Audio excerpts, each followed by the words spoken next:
Good evening pala. Unang-una gusto ko pong magpasalamat sa Panginoon at sa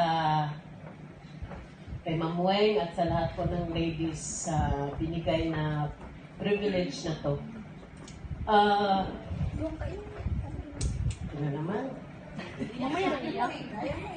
Di ganito lang kasi mula nung nag-umpisa akong nag-search hanggang sa ginawa ko to, wala pong ibang laman ang isip ko kundi yung kuya ko.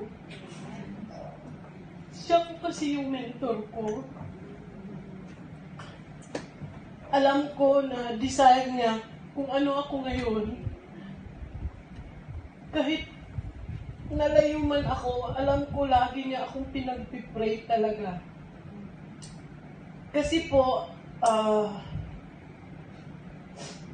being a Christian, or yung itong pagiging Christian ko, is talagang it took me 27 years to really accept Jesus as my own personal Savior.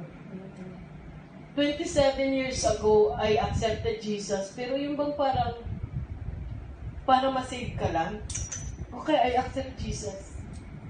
Pero by heart, hindi ko masasabing andito siya. And within that 27 years, nagpe-pray ako, pero yung lagi kong prayers is, yung bang, pag may mabigat lang na pinagdadaanan, magta-thank you ka kung andyan na yung prayer mo. Kung wala yung prayer mo, wala ka rin thank you. Kung nahihirapan ka, doon ka lang tatawag sa Kanya. Pero feeling ko noon, tama ako. Kasi tumatawag naman ako sa Kanya. Pero, ang number one lang talaga na na-realize ko ngayon, kahit ngayon yung problema, yung trials, andito pa rin, hindi siya nawawala. Pero isa lang yung talagang pinagpapasalamat ko dahil may peace ako. Ang daming dumating sa buhay ko. Di ba po, nung nabaptize ako, isa po sa testimony ko, yung pagiging madiskarte ko. Kasi doon po ako na-brought up. Yung father ko is a 50% Chinese, 50% Filipino. Pero yung lumaki din kasi siyang wala yung talagang proper guidance ng parents. So kumbaga kami, tatlo kami magkakapatid. Ako lang po yung babae at saka bunso. Bilang early parents, 18, 19 parents na po sila. So, medyo yung disiplina sa amin is iba yung sa akin. Kasi feeling nila babae. So, minsan nasagi nga sa isip ko, sana naging lalaki na lang ako o sana 100 babae kami para magawa ko yung gusto ko. Kasi, it so happen naman kasi nung kabataan ko, medyo extrovert. Gusto ko yung mga activities sa school, gusto kong kumakanta, sumasaya, kung ano yung sasalihan ko, pero laging hindi pwede. So, kumbaga lumaki po ako na tinatry ko talagang i-prove sa kanila na kahit babae ako, kaya ko. Kaya kong tumayo. Kaya ko yan. Kahit lalaki kayo, pwede tayo magsabayan. Pero until such time na nag-18 ako, parang hindi pa rin pwede. Sabi ko sa sarili ko, hindi naman ito masama. Bakit hindi pwede? Laging hindi pwede, lalo na sa mama ko. Kumbaga, minsan nasabi ko nga dito, kami lang yung ni mama ko ang babae sa family, pero kami pa rin yung hindi magkasundo. Kaya, nung wala pa po ako sa Panginoon, sa puso't isip ko lagi kong sinisisi si mama ko. Sana ginaguide niya ako, sana sinupuntahan niya ako, ganito sana ako. Nakatapos sana ako, hindi sana ako naging katulong ngayon. Yung parang ganon. Pero ngayon, nung tinanggap ko na ng buong buo si Jesus, na-realize ko na God allows everything to happen para ma-realize ko ito ngayon. Kasi kung hindi ko pala pinagdaanan lahat yun, siguro parang dati lang, na-accept ko lang siya, ganun lang. O thank you Lord, ganun lang. Pero itong kapit ko ngayon, naisip ko na, dahil ito, sa mga nangyayari na ngayon naiintindihan ko na, nung nawala na si Papa 2019, laking pasalamat ko sa Panginoon na binigyan pa ako ng chance na makauwi. Wala pang pandemic noon.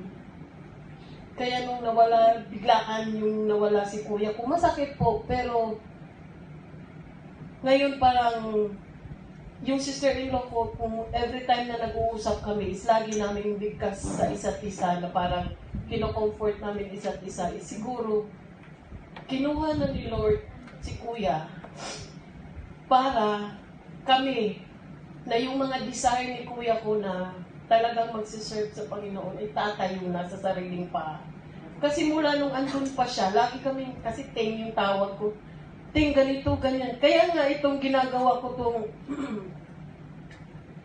topic ko ngayon, laging siya yung nasa isip ko kasi even nung first time kong kumanta dito, every time na may activity akong sinasalihan dito, sinisend ko sa kanya yung video. Kasi lagi niyang sinasabi na, sige patingin. Kaya ngayon naisip ko, hindi ko naman masend yung video pero alam ko na Nanonood siya.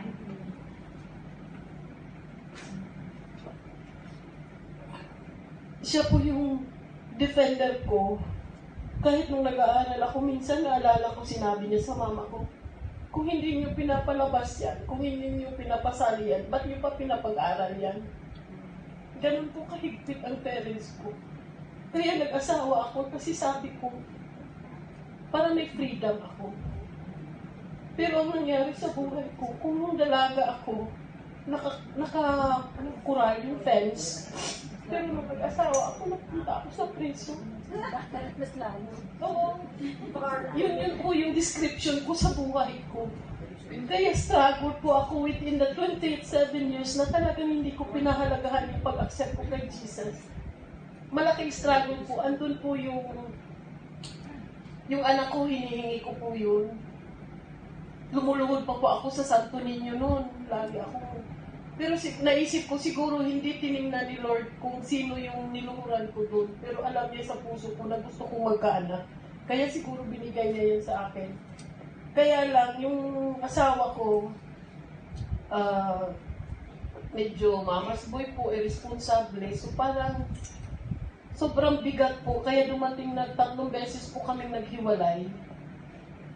So, until such time po na talagang ang bigat na hindi ko na po kaya andyan sa, kasi kung hindi kami maghihiwalay, hindi ko po kayang tustusan yung pangangailangan ng anak ko.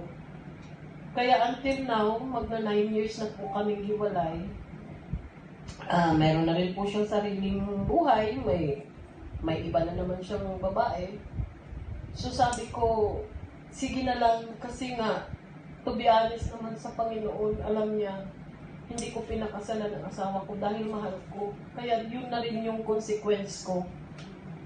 Although hindi ko masasabing nagsisisi ako kasi andyan yung anak ko. Kaya lagi ko na lang pong sabi sa anak ko na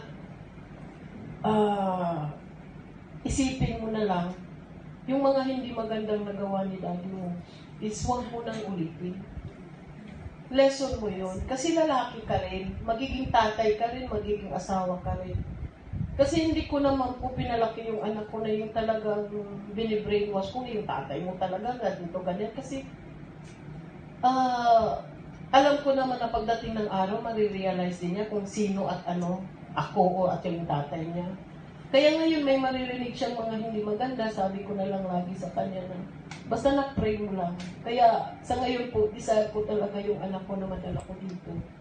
Yun lang po, tsaka, within that journey of my life po, kaya naisip ko po yung topic na to, Finding God's Will. Kasi nga po, kahit anong ganda ng diskarte ko, kung wala po yung Panginoon, wala rin po yun. Bali, wala lahat. Kaya kung if you find God, at alam mo kung ano yung will niya, kahit hindi mo gusto, pero yun yung tama para sa Kanya, magiging tama na rin sa'yo. Kaya, nung talagang last na before ako napunta dito, nung ang bigat ng problema ko po talaga, nung pumunta po ako sa kuya ko, ito po talaga yung verse nilaro niyo kanina. Ito po talaga yung verse. May dalawang verse po siyang binigay sa akin na talagang tumatak po sa puso ko. Ito po yung Proverbs 3, 5, and 6 na kasi nga, pag nagdi-discarte ka, you're relying on your own. So, kumbaga sabi niya, Day, stay put. Huwag kang gumalaw. Hindi mo malalaman na gagalaw o gagawa ang Panginoon sa'yo kung lagi kang gumagalaw din. So, ito po yung binigay niya. Trust in the Lord with all thine heart and lean not unto thine own understanding. In all thy ways, acknowledge Him and He shall direct thy path. Ito po yun. Kaya sabi ko, sige, try ko. Kahit yung church po niya is malayo sa aming bahay, siguro travel by bus pa, tas traffic, alam niyo na rin po yung traffic sa Cebu. Talagang pinupunta ko siya pag gusto ko ng kausap. Kaya lagi ko po siyang pinupuntahan doon. Tapos ito yung pangalawa